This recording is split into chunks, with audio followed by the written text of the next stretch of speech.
ಮಧ್ಯರಾತ್ರಿ 12 ಗಂಟೆ ಶಾಂತಮ್ಮನ ಮನೆಗೆ ಅಚಾನಕ್ ಕರೆ ಬಂತು. ನಾಳೆ ಬೆಳಿಗ್ಗೆ ಈ ಮನೆ ಖಾಲಿ ಮಾಡಬೇಕು, ಇಲ್ಲದಿದ್ದರೆ ಫಲಿತಾಂಶ ಭಯಾನಕವಾಗಿರುತ್ತದೆ. ಕರೆ ತಕ್ಷಣ ಕಟ್ಟಾಯಿತು. ಶಾಂತಮ್ಮ ಬೆಚ್ಚಿಬಿದ್ದಳು. ಈ ಮನೆ ಅವಳಿಗೆ ತಂದೆಯಿಂದ ಬಂದದ್ದು. ಯಾರಿಗೆ ಇದನ್ನು ಬೇಕು? ಆ ರಾತ್ರಿ ಅವಳು ನಿದ್ರೆ ಮಾಡಲಿಲ್ಲ. ಬೆಳಿಗ್ಗೆ 6 ಗಂಟೆಗೆ ಬಾಗಿಲಲ್ಲಿ ಪತ್ರ. ನೀವು ಇಲ್ಲಿ ಉಳಿಯಬಾರದು.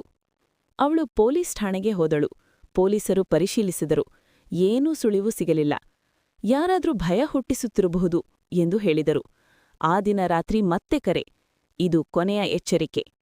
ಶಾಂತಮ್ಮ ತೀರ್ಮಾನಿಸಿದಳು, ಮನೆಯಲ್ಲೇ ಇರುತ್ತೇನೆ ಎಂದು. ರಾತ್ರಿ 12ಕ್ಕೆ ವಿದ್ಯುತ್ ಹೋಯಿತು.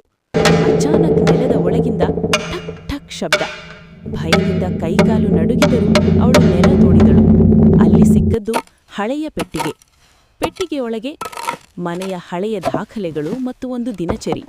ದಿನಚರಿಯಲ್ಲಿ ಬರೆಯಲಾಗಿತ್ತು, ಈ ಮನೆಯಲ್ಲಿ ಗುಪ್ತವಾಗಿ ಹಣ ಮರೆಮಾಡಲಾಗಿದೆ.